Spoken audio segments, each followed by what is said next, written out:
በስመ አብ ወወልድ ወመንፈስ ቅዱስ አሐዱ አምላክ። ዝኸበርኩም ህዝበ እግዚአብሔር ነዚ ቅድስቲ ቤተ ክርስቲያን ትህቦ አገልግሎት ኣብ ኩሉ ኩርናዓት ዓለም ኮይንኩም ብኣንቃ ድወን ብጥባኣትን ትከታተልዎ ዘለኹም ቅድስቲ ቤተ ክርስቲያን እሴተ ጻድቃን ኣስበተ ሁታን ክፈልኩም ትብል ንኩሎም በዚ ሰዓት እዚ ኣብ ፀበባ ኣብ ፀገም ኣብ ሽግር ንዘለዉ ራህዋ ሰላም ቅሳነት ዕረፍቲ ሃቦም ኣብ ቤት ማእሰርቲ ንዘለዉ ምውፃእ ሓራ ይፍጠረሎም ብሞት ስጋ ንዝተፈልዩና ገነት መንግስተ ሰማያት ሃገረ ቅዱሳን የዋርሶም ኣብ መሪር ሓዘን ዘለኹም ደበሳ ቅዱሳን ይደብስኩም ንኩላህና ከዓ ዘስተውዕሎ ኣእምሮ ሂቡ መወዳእታና የፀብቐልና። ዝኸበርኩም ህዝበ እግዚአብሔር ንዓይ ነዚ ጉባኤ ዝኸውን እግዚአብሔር ዝሰምሮ መንፈስ ቅዱስ ዘሰንዮ አንደበት ክወሃበኒ ኣብ ጸሎትኩም ክትዝክሩኒ እናተማሕፀንኩ ንኩላህና ከዓ ልዑል ባህሪ ፈጣሪና ዝሰምዓ ናይ እዛን መንፈስ ዝዓቆር ጥውጡእ ልቢ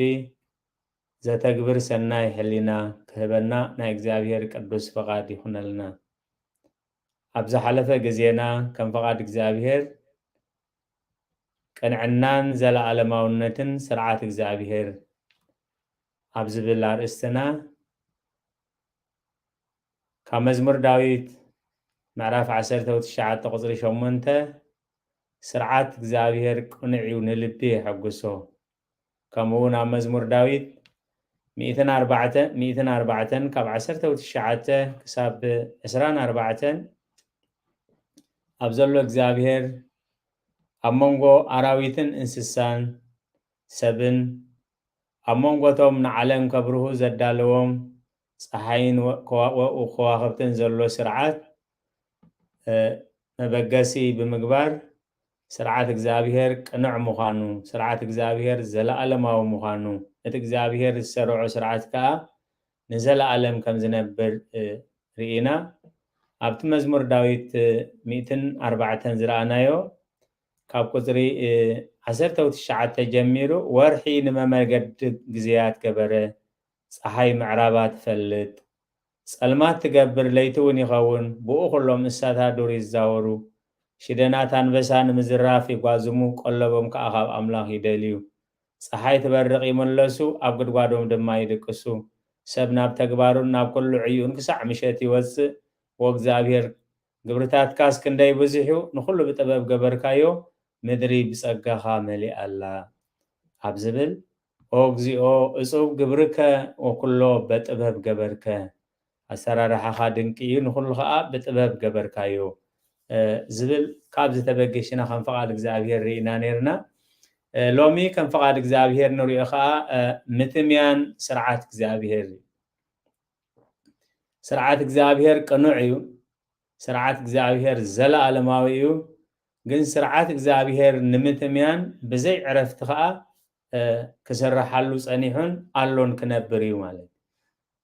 ስለዚ ኣብ ዘርእስትና እዚ እቲ ቀዳማይ ከይተፈለጠና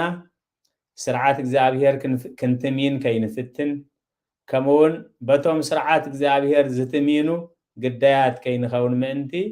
እግዚአብሔር ክምህረናን ከለብመናን ምእንቲ ናይ ሎሚ ኣርእስትና ካብቲ ናይ ባእሞይ ካልኣይ ክፋል ኮይኑ ምትምያን ስርዓት እግዚአብሔር ስርዓት እግዚአብሔር ክትምየን ዘይክእል ማንም ፍጡር ክትምንየኖ ዘይክእል እኳ እንተኾነ እቲ ምፍታን ምትምያን ስርዓት እግዚአብሔር ግን ኣየቋረፀን ኩሉ ግዜ ከዓ እቶም ስርዓት እግዚአብሔር ክትምይኑ ዝፍትኑ መንነቶም እናተምየኑ ታሪኾም እናባላሸው ከም ዝሓለፉን ከም ዝሓልፉን ቃል እግዚአብሔር ምስክርነት ይብሎ እዩ እምበኣረይ ምትምያን ቃል እግዚአብሔር ኣብ ሰማያት ብመላእኽቲ እዩ ተጀሚሩ እዩ ማለት ኣብ ሰማያት ብዲያብሎስ ወይ ብፀላእ ሰናያት እዩ ተጀሚሩ እዩ ኣብ ቃል እግዚአብሔር ኣብ ትንቢት ኢሳያስ ምዕራፍ 14 ካብ 12 ጀሚሩ ከም ንሪኦ ኣየ ኣታ ብሩኽ ኮኸብ ወዲ ወጋሕታ ከመይ ኢልካ ካብ ሰማይ ወደቕካ نسخان أحزاب زودق كاس كميل كان مدري تدربخايل سلازي بتزو ودقو مودا نبزحات حزبتات كم زودقن يودق كم زلون كجلز كله نسخا نبزحات أحزاب زودق كايل نسخاس بلبخا ناب سماي كديب نزفاني أبلعل كواخبت أملاخ لعل كبلو أوسن سمين لعل كرن محبر كقمت يبل كايل أبكزر 15 أبلعل رئيس دباناتات كديب نتأزيل لعل كمسل يبلكا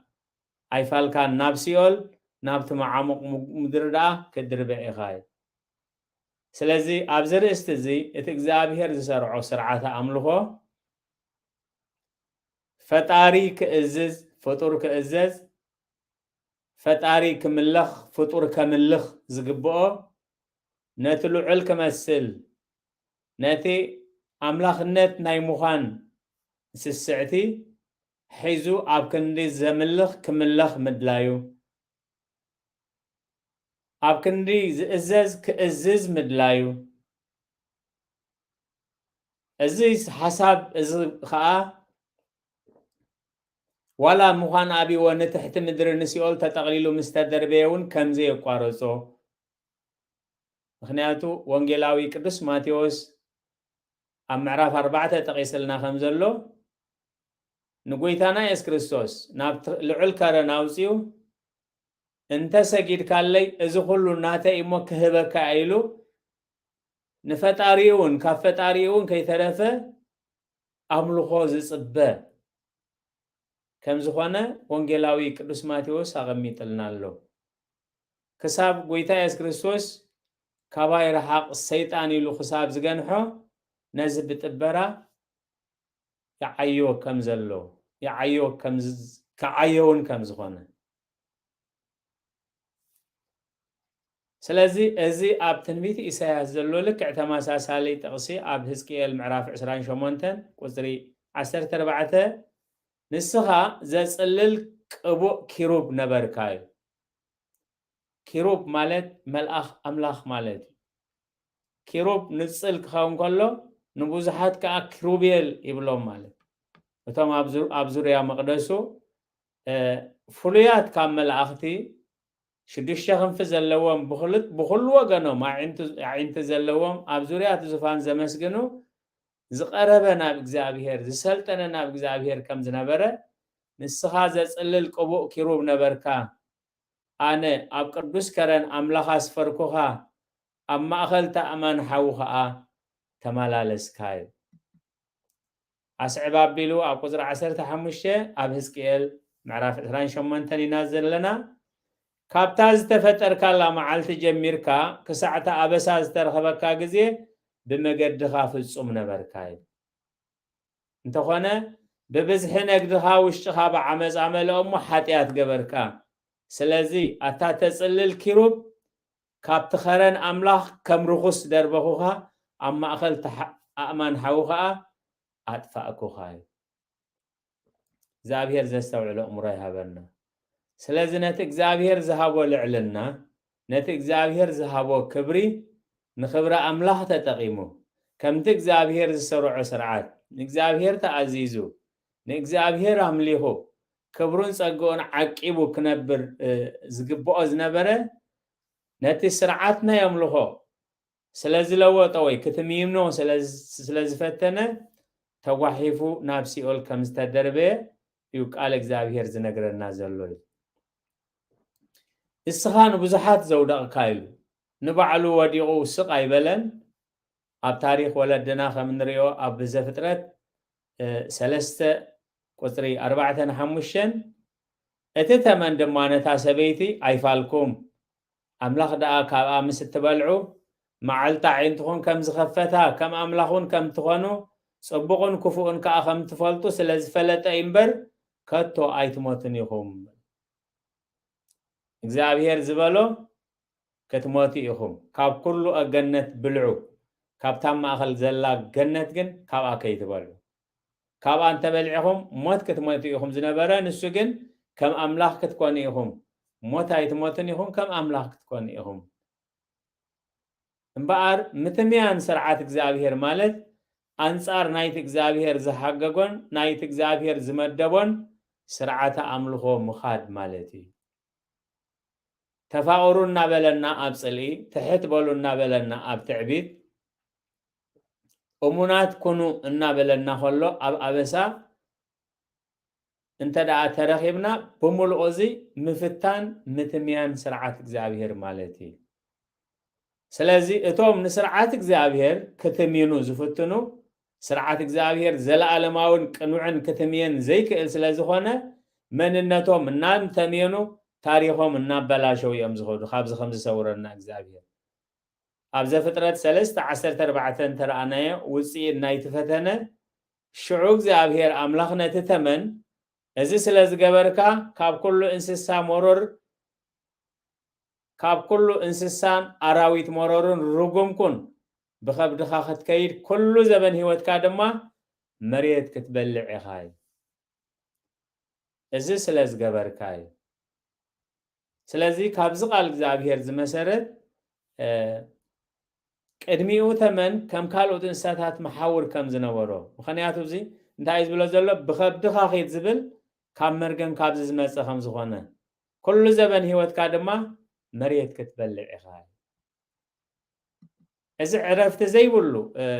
ምትምያን ቃል እግዚአብሔር ብቐጥታ አንጻር ቃል እግዚአብሔር እንድሕር መፅዩ ለውሃት እውን ከይተረፈ ከስተውዕልሉ ስለ ዝኽእሉ እንታይ ዝገብር ልክዕ ከም ቃል እግዚአብሔር ዝፍፀም ዘሎ ዝኸይድ እዩ ኣብ ዘዳግም 17:6 እቲ ዝመውት ብኣፍ 2 ምስክር ወይ 3 ምስክር ይሙት ብኣፍ 1 ምስክር ግን ኣይሙት እዩ ገበን ፈጺሙ በደል ፈጺሙ ዝተባህለ ዝፍረድ በደል ክፍጽም ከሎ ጌጋ ክዛረብ ከሎ ዝሰምዕዎ 3 ሰባት ክህልው ኣለዎም ይብል ሕጊ እግዚአብሔር ስለዚ እቶም ንስርዓት እግዚአብሔር ክትምይኑ ዝፍትኑ ከዓ ልክዕ ከምቲ እግዚአብሔር ዝበሎ ሕጋዊ ዳኛ ሕጋዊ ከስን ከሳስን ሕጋዊ መስከርቲ ከም ዘቕረቡ ኣምሲሎም እዮም ነቲ ስርዓት ዝፍጽምዎ ነቲ ስርዓት ክትምንይዎ ዝፍትኑ እዩ ኣብ ቀዳማይ ነገስት ምዕራፍ 21 ቁጽሪ 9-10 ኣብተን ደብዳቤታት ድማ ጾም ኣውጁ ንናቦት ከዓ ኣብ ልዕሊ እቲ ህዝቢ ኣቐምጥዎ ኣብ መንጽሩ ድማ 2 ሰብ ደቂ ብልያል ኣቐምጡ ንሳቶም ከዓ ንኣምላኽን ንንጉሱን ረጊምካ ኢኻ ኢሎም ይመስክሩሉ ኣውፂኦም ድማ ብዳርባ እምኒ ይቕተልዎሞ ይሙት ዝብል ጸሓፈት እዩ እዚ ናይ መን እዩ ናይ ኢልዛቤል ሰይቲ ኣከኣብ እዩ ነቲ ብንጹህ ከሎ ክቕተል ዝተደልየሉ ዘሎ ምክንያት ንኣምላኽን ንንጉሱን ስለ ዝፀረፈ ዘይኮነስ ኣታኽልቲ ወይነይ ግራት ሓምሊ ክትገብሮ ኣሂበካኒ ካብ ስድራይ ዝተቐበልክዎ ርስቲ ንደቀይ ከውርሶም እየ ስለ ዝበለ እዩ እዚ ኩሉ ፀገም ወሪድዎ ማለት እዩ ስለዚ እቲ ምትምያን ግን ኢዛቤል መጀመርያ ነቲ ክሲ ክትጥንስሶ ኮላ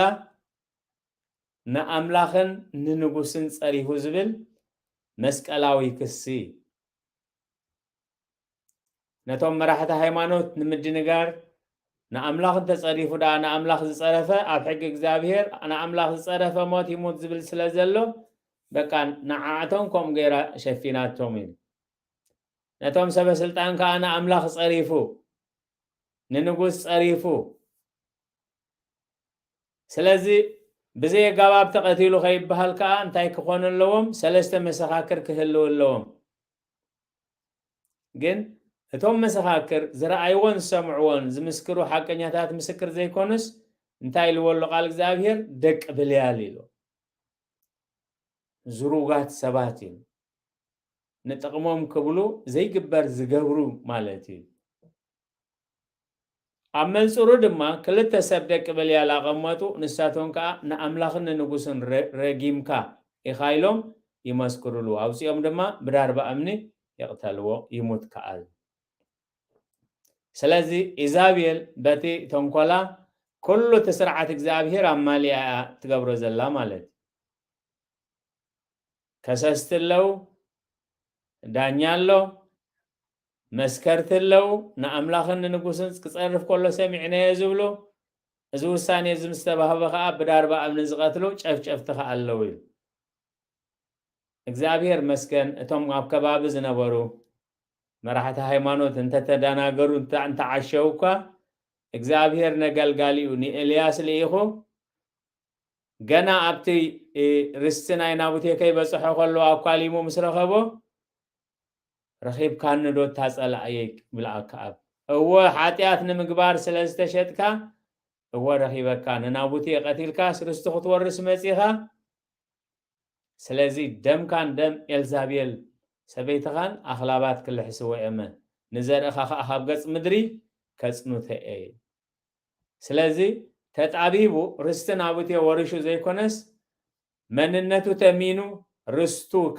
كمزة تفق غير ومغنياتو 7 دقائق أكعب حدا خوحي سلازي تتحردو نايك أكعب رست زورس ولا حدا سبايا ترغبن كابتوم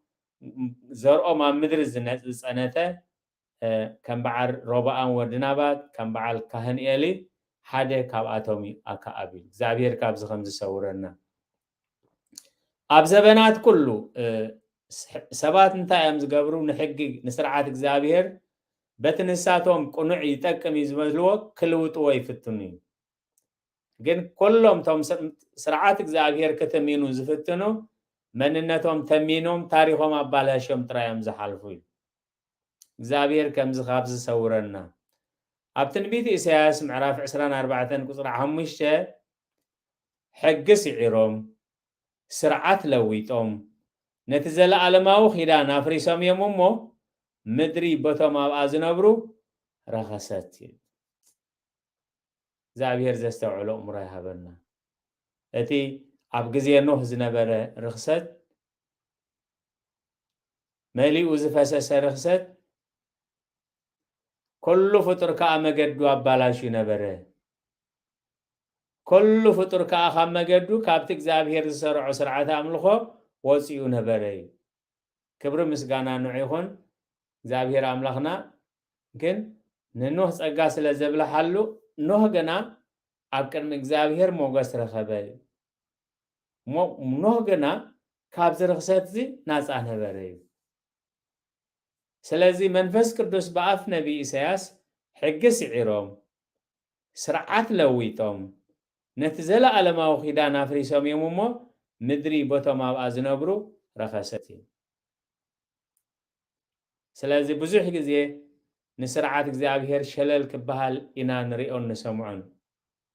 إغزابير كابتز سرعو سرعات جن نزل على ما علم زي لوتن فتصم سرعات مخانوي اتشجرس أمونغو سرعات إغزابيرن سرعات سبن زلو أمونغو تقامن قدا أنزلو سرعات زي مللاي إيه كأسيلو منفس قدوس بأف نبي إسياس أم معراف سران شعاتن كسر 13 إغزابير كا إذا هزبزي بأفو خابز غربني بخنافرون كابز خبرني لبوغنا كاباي رحوقيو اتنا عاي مفروحو خا بمهرو بحل سب كابز خوني بلبو كاباي رحوقي بأفوغن يقربني اتوم أرماويان أملاخ يلن زبلو أب أملاخ هاينا أمن فتار زبلو يبلنان زبلو بزعبو ما يكونن زرب زلو بزعباتهم أملاخ لنا دك أبراهامنا دك تقدس زرعنا امنت لنا جزرت لنا تابوت لنا نأملاخ نفرهو إنا زبلو حزبتات يزدرب زلو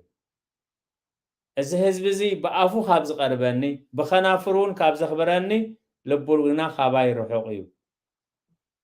سلازي أب حدث كدان نزي ناي تنبيت إساس وانجيلاوي قدس ماركوس أم معراف شوعات تغزر شمانته تأزاز أملاخ حديكم سرعات سب تحلو لهم كم حساب تاسان عثران بزح كال دما نزيز مسل تقبر لهم إذا تمرتزي قويتانان مدحينا نيس كريستوس دك مزامرتخا سرعات عبيتا أفريسهم ደቀ መዛሙርትኻ ስርዓት ዘይትምህሮም ደቀ መዛሙርትኻ ስርዓት ዓበይት እንዳፍረሱ ስቂልካ ዲኻ ትሪኦም ኢሎም ክገንሕዎ ኣብ ዝመፅሉ ግዜ ብትሕትና ምሂርዎም እቲ ንሃዋርያት ዝኽሰስሉ ዘለው ክስ ከዓ እንታይ እዩ ኢዶም ከይተሓፀቡ እንጌራ በልዑ ኣለዉ ስለዚ እቲ መልእኽቲ እግዚአብሔር የእዳውና ክንሕፀብ ዘይኮነስ ኣቀዲምና ልብና ክንሕፀብ ልብና ብንስሓ ክሕፀብ ነፍስና ብቃል እግዚአብሔር ክሕፀብ ውሽጭና እንተፀርዩ ከዓ እቲ ዝፀረየ ውሽጢ ንኩሉ ነቲ ደገ ከም ዘፅርዮ እዩ ስለዚ ከዓ እዩ ኣታ ግቡዝ ፈሪሳዊ ነቲ ዋንጫ ቅድም ውሽጡ ኣፅርዮ እሞ ደጉኡ ባዕሉ ክፀሪ እዩ ኢሉ ጎይታ ኢየሱስ ክርስቶስ ዓብይ መጠንቅቕታ ዝመሃረና እዩ ስለዚ ክሳብ ዓራት ከይተረፈ እዮም ክሓፅቡ ዝውዕሉ ነይሮም እዩ ብዛዕባ ነብሶም ከምቲ ልበ ኣምላኽ ዳዊት ኣብ ምዕራፍ 51 ቁፅሪ 10 ወኣምላኽ ፅሩይ ልቢ ፍጠረለይ ቅኑዕ መንፈስ ከዓ ውሽጢ ይሓድስ ካብ ቅድሚ ገጽካ ይተደርብየኒ ቅዱስ መንፈስካ ይተግድፈኒ ሓጎስ ምድሓን ካምለሰለይ ወኣምላኽ ፅሩይ ልቢ ፍጠረለይ ዝበሎ ንውሽጦም ከፅርዩ ግን ሓሲቦም እውን ኣይፈልጥን እዮም ስለዚ ጣሳ ክሕፀብ ኣለዎ ዕትሮ ክሕፀብ ኣለዎ ዓራት ክሕፀብ ኣለዎ ኩሉ ግዜ ክበልዑ ከለዉ ከዓ የእዳዎም ክሕፀብ ኣለዎ ብዛዕባ እቲ ውሽጣዊ ንፅህና ብዛዕባ እቲ ውሽጣዊ ቅድስና ግን ተዘኪሩ ኣይፈልጥን እግዚአብሔር ዘስተውዕሎ እምሮ ይሃበና ሐዋርያ ቅዱስ ጳውሎስ ኣብ ካልኣይ ተሰሎንቄ ምዕራፍ 6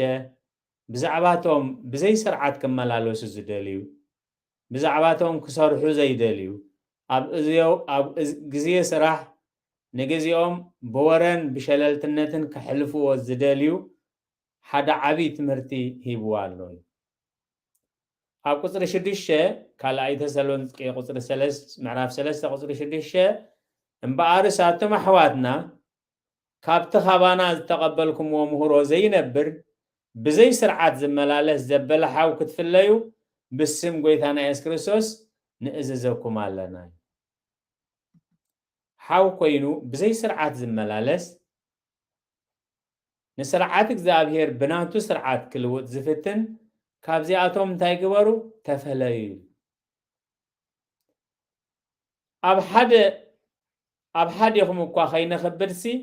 ለይትን መዓልትን ብፃዕርን ድኻምን እናዓየና እምበር ካብ ሓደ እኳ ብኸምኡ እንጌራ ይበላዕናን ኣባኻትኩም ብዘይ ስርዓት ኣይተመላስነስናን እሞ ከመይ ኢልኩም ክትመስሉና ከም ዝግባኣኩም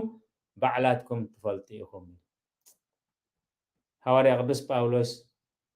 ቅድሚ 2000 ዓመት ኣብ ግብረ ሐዋርያት ምዕራፍ 18 ቁፅሪ 3 ከም ንሪኦ ቴንዳ እንዳሰፈየ ቅድሚ 2000 ዓመት ገንዘብ ከፊሉ ክራይ እንዳነበረ መዓስ የርክበሎ ነይሩ ምስቲ ኩሉ ዕዮ ኣገልግሎቱ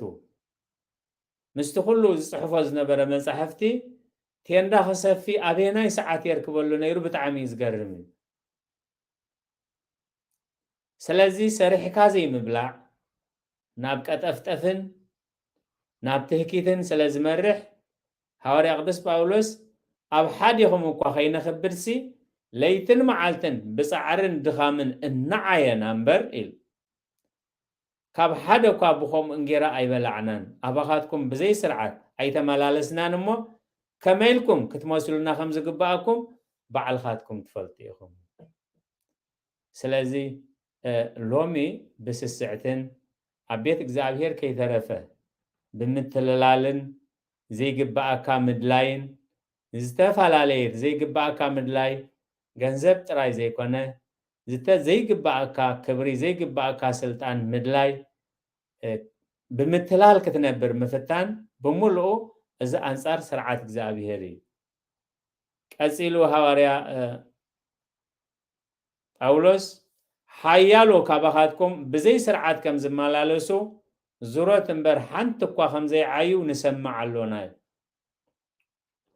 ስለዚ በቲ ዝተጠቕምዎ በቲ ዝረኸብዎ ፀጋ نحنا هوارياتنا نحنا سبختنا نحنا مسرحيد لينانيو نحنا قتقلبنا لكم زبل زنبوع زغون حساب أب تسالونكي مسافرة هاريا باولوس كالاي ملغتو زي صحافولو عندي حسابات كابتم عبيت حسابات أب معرف كلته أب زخلاي تسالونكي بزعباتي مسحاتن نمن كم زسحتن أصبيغ من الصحافة حد خفال كان زي سرعات الزخ عريو دليل مخنياتو أبز ملخت زنتا يا غميت زلو زي سرح أي بلع زي سرح أي بلع سب كيبلع بهوت كنبر سلا زي كيلكا كبلع انت خوينو خا قدن كسرح اللوي حيالو خباهاتكم بزي سرعات كم زمالالسو زروت مبر حنتكو خمزي عيو نسمع لنا نزون كم زي أمز مسلو بهدآت النعايا ينقري أنكبلعو بقويتا إس كريستوس نززومن نمعدومن لنا سلازي أتاليلكا بقواراج كتهبتن نفتان أقواراج كازيق بأكا نقر كتركب نهتي بلا هفستاك بهافز أماكا انقراخا بسعر بلع زبل سرعاتك زابير متميان مفتان سلازي خونا نسب تسالونكي كم زغيرو معيدوم ازمتميان سرعات እግዚአብሔር አብቶም ዓበይቲ መንፈሳውያንን ከይተረፈ ከም ዘጋጥም ቅዱሳን አቦታትና ጽሒፎሙልናን ምዒዶሙልናን አለው አብ ሚያዝያ ዕለት ሓደ ኣብ መጽሓፍ ስንክሳርና ተጻሒፉ ከም እንረኽቦ ኣብ አባ ስልዋኖስ ዝበሃል ገዳም ሓደ መንፈሳዊ ሰብ ናብቲ ገዳም ከም ዝመፀ ኣብቲ ገዳም ምስ መፀ ነቶም ኣቦታት ከመይ ገርኩም ኢኹም ትነብሩ ኢሉ ይሓተሙ እሞ ሕርሻ ኣለና እንስሳታት ኣለዋና ከምዚ ጌርና ንነብስና ንረድእ ንፅጉማት ድኹማትና ንረድእ ከምዚ ጌርና ከዓ ንኣምላኽ ነስምር ኣይ ሕርሻ እንስሳታት እንድሕር ተኣልዩ ትውዕሉ ኮንኩም ደኣ ከመይ ገርኩም መንፈሳውያን ኢና ክትብሉ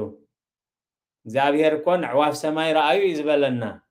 የዕዋፍ ሰማይ ከዓ አይሐርሳይ ዘርአይ ዓዝዳየን ስለዚህ ተጋጊኹም ይኹም ዘለኹም እዚ መንፈሳዊ ናብራ ይኮነን ኢሎም እቶም መነኮሳት ዝምሰምዑ ናብ ኣባ ስልዋኖስ ኣብ ምንየት ናይቲ ገዳም መንፈሳዊ መራሓይኦም ማለት እዩ ኣቦና ጋሻ መፅዩ ከምዚ ኢሉ ሓቲትና ንሕና ምስ መለስናሉ ከዓ እዚ መንፈሳውነት ኣይኮነን ንዕዋፍ ሰማይ ረአዩ ይዝብል ዕዋፍ ሰማይ ከዓ ኣይ ዓዝዳይ ሓርሳይ ዘርአየን ማዕኸን የብለንን ስለዚ እዚ ሕርሻ ምግባርኩም መንፈሳውያን ክንስኹም ሕርሻ ምግባርኩም እንስሳታት ምግባርኩም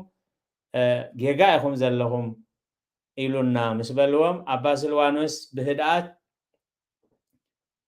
ዞም ደቀይ እምበኣረይ ቦታ ሃብዎ ምሕደራ ጋሽ ቦታ ሃብዎ ዘድልዮ መጽሐፍቲ መንፈሳዊ ቀርብሉ ኣብቲ ንሱ ዘለዎ ክፍሊ ግን ማይኮነ እኽሊ ዝብላዕ ነገር ክህሉ የብሉን እዩ ምክንያቱ እቶም ወለድና ክእርሙ ከለው ብጥበብ ብትሕትና ብህድኣት በቲ ካብ እግዚአብሔር ዝረኸብዎ ጥበብ ገይሮም እዮም ዝምህሩን ዝእርሙን እዩ ስለዚ መጽሐፍቲ ከንብብ ውዒሉ ግዜ ሰርክ ምስኮነ ከዓ ከብዲ ከዓ ዝብላዕ ደልያ እዩ ስለዚ ሕጂ ክፅውዕን እዮም እናበለ ከሎ እዋን ደራር ሓሊፉ እዩ ናብቲ እንዳመጋቢ ኸይዱ ተደሩ ንኣሃው ይሕዋት ደኣ ተደሪሮም ድዮም ምስ በሎም እወ ተደሪሮም እዋ እሞ እንታይ ደኣ ከምኡ ጌርኩም ምስ በልዎም ናብ ኣቦና ናብ ኣባ ስልዋኖስ ክንወስደካ ኢሎም ናብ ወሲዶሞ ኦ ኣባ ስልዋኖስ ተደሩ ንኣሃው ይሕዋት ተደሪሮም ድዮም እወ ተደሪሮም እሞ ብዓድኹም ደኣ ጋሻ ገዲፍካ ይብላዕ ድዩ ኣይ ጋሻ ገዲፍካስ ኣይብላዕን እዩ እንተኾነ ንስኹም መንፈሳዊ ስለ ዝኾንኩም ስጋዊ መግቢ ስለ ዘየድልየኩም ኢና ዘይፀዋዕናኩም ንሕና ግን ስጋውያን ስለ ዝኾንና መግቢ ስጋ የድልየና ስለዚ ከዓ ኢና ሰሪሕና ንበልዕ ዘለና ስለዚ ኣብዚ ግዜ እዚ እቲ ሰይጣን ብሓንቲ ጥቕሲ ብትህኪት ምክንያት ተወቂዑ ዝነበረ ናብ ልቡ ተመልሰሞ ይቕሬታ ግበሩለይ ምስ በሎም ነባ ስልዋኖስ ኣባ ስልዋኖስ ቅዱስ ወንጌል يعواف أي سرحة أي عزدا أي زرع معكن أي أتوان أكوان تبلا أي مئرران ينجن أي بلني سلازع عواف كأمك بعلتن كرخبا بخندي ابن وانشف الناس سحتا بابن وانشف الناموتا إن مقبن زمس أمبر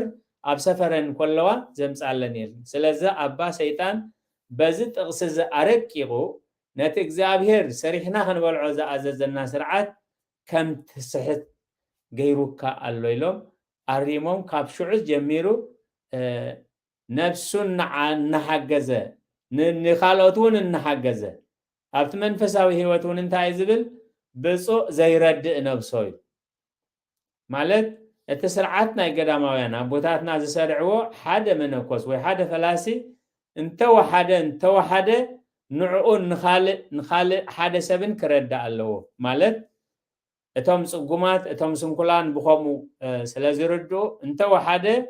ناي حمام مخنيات سنكلنا مخنيات لعل عدمه بعدمه مخنيات كعي خسرح زيك التداهينو اند زي كوين نمبر عقم زلو من اسي قلبت زلو انت خوينو انت وحده نعون نحده كال سنكلن صقومن كالي الله سلازي انتاي لما قميتمو بصو زي رد نفسوي سلازي سب سريحو نبر ندحر زي كيلو نامنتاي كخيد ناب قطفتفي خاطيو سريحو كنبر زي كيل تداخينو صقعتنيا يزخون صقعتنيا انت خوينو خاطا املاخ زبولو زي كونس اتوم زصقعو وسلو سبات زبلو يخغبري سلازي جيغاناي مفصامن كاب سرعات እግዚአብሔር ናይ ምጻእን سرعات سبات نتكبارن زلو عدل أزيو سفيح يزخوني حدا خفال كابتو كل سرعاتات እግዚአብሔር حدا خفال بلا أهبستك بهافز أماكي سلازي اتعامسن قلمتن قتلتن زبزح زلو زي قبعكا مدلاي سريحكا كتومصو زقبعكا ገንዘብ ወይ ክብረት ወይ ጸጋ አታሊልካ የዕሽኻ ተሚንካ ከተረኸቦ ምፍታን ማለት እዩ ስለዚህ ሐዋርያ ቅዱስ ጳውሎስ ኣብ ግብረ ሐዋርያት ምዕራፍ 10 ቁጥሪ 33 ብሩር ኮነ ወርቂ ወይ ክዳን ካብ ሓደ እኳ አይደለኹን ንዓይን ነቶም ምሳይ ዝነብሩን እዘን እዳወይ ከም ዘገልግላ ባዕልኻትኩም ትፈልጡ ኢኹም ክብሪ ምስጋና ንዕ ይኹን እዘን እዳወይ ኢሉ ኣብ ቅድሚኦም ይዝዛረብ ዘሎ እዚ መዓልቲ እዚ ዝገይርናልካ ኢና እዚ ጎደሎ ዝመሊእናልካ ኢና እዚ ጉኑዕ ሂብናልካ ኢና ኢሎም ከይጉይቶትሉ ምእንቲ ኣብ ቅድሚኦም ይዝብሎም ዘሎ ብሩር ኮነ ወይ ወርቂ ወይ ክዳን ካብ ሓደ እኳ አይደለኹን ንዓይነቶም ምሳይ ዝነብሩን እዘን እዳወይ ከም ዘገልግላ ባዕላትኩም ትፈልጡ ኢኹም ስለዚ ሓደ መናኒ ወይ ሓደ መነኮስ እንተወሓደ ንዕኡን ንኻልእ ጽጉም ዘአልዮ ነዚኦም ክልተ እዚኦም ክሰርሕ ኣለዎ ዝብል ካብዚ ናይ ሐዋርያ ቅዱስ ጳውሎስ እዘን እዳወይ እንታይሉ ንዓይነቶም ምሳይ ዘለውን ጥራይ ንገዛ ርእሲ ኮነን ይዓይ ነይሩ ማለት ነቶም ምስኡ ዝነበሩ ከዓ በቲ ዝሰርሖ ዝነበረ ቴንዳ ሰፊዩ ነቲ ሽያጥ ቴንዳ ገይሩ ከራይ ገዝኡን መግቡን ናይቶም ምስኡ ዘገልግሉ ዝነበሩን يعي خمس نبرة على እግዚአብሔር ዝምህረና ዘሎ ስለዚ ኣብ ቀዳማይ ቆሮንቶስ ምዕራፍ 4 ቁጥሪ 12 ማለት ናብ ዕዮ ስለ ዝኸደ ኣብ ቴንዳ ምስፋይ ስለ ዝተዋፈረ ከራይ ገዛ ባዕሉ ይኸፍል ስለ ዝነበረ ንዕዮ እግዚአብሔር ሸለሊልዎ ማለት ከምዘይ ኮነ ክገልጽ ከሎ ብገዛ በእዳውና እና ዓየና ድማ ንጽዕር ኣሎና እና ጸሮፉና ንምርቅ እና ሰጎጉና ንዕገስ እና ተሐሜና ንምዕድ ክሳዕ ሕጂ ከም ጎሓፍ ዓለምን ከም ናይ ኩሎም ጎድፍን ኮይና ኣለና ብገዛ እዳውና እና ዓየና ድማ ንጽዕር ኣሎና እተቀዳማይ እተኻልኣይ እና ጸሮፉና ንምርቅ ስለዚ አገልገልቲ ኮይና መምህራን ኮይና ሰበኽቲ ኮይና ነቶም ጸሪፎምና ንብሎም ናብ ክንደ ሓንቲ ጸርፊ 3-4 ጸርፊ እንድሕር ንምልስ ኮይና ስርዓተ ኣምላኽ ኣይኮነን ካብ ስርዓተ ኣምላኽ ወፂና ኣለና ማለት እና ሰጎጉና ንዕገስ مسلا استغوغنا خنتاي كنقبر لنا كم قال እግዚአብሔር كنعقس لنا إن تحمينا نمعد مسلا زحمينا خنحاميهم سرعات እግዚአብሔር كم زي كونه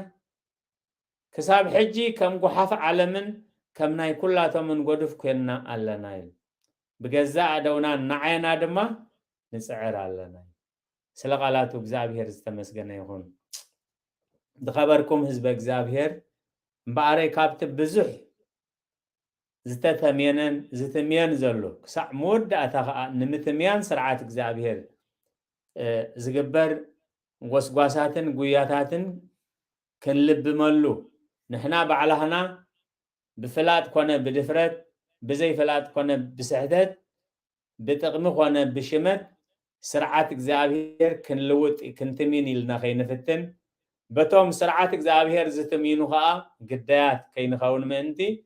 እግዚአብሔር كنلبمي ازي تصحيفلنامو بزخن لبم نا እግዚአብሔር ቅዱስ فقاد يخونلنا صنيلكم سلسمعكمني ابتغبروا ጸሎት كل እግዚአብሔር يسمعكم سلقالاتو እግዚአብሔር ዝተመስገነ ይሁን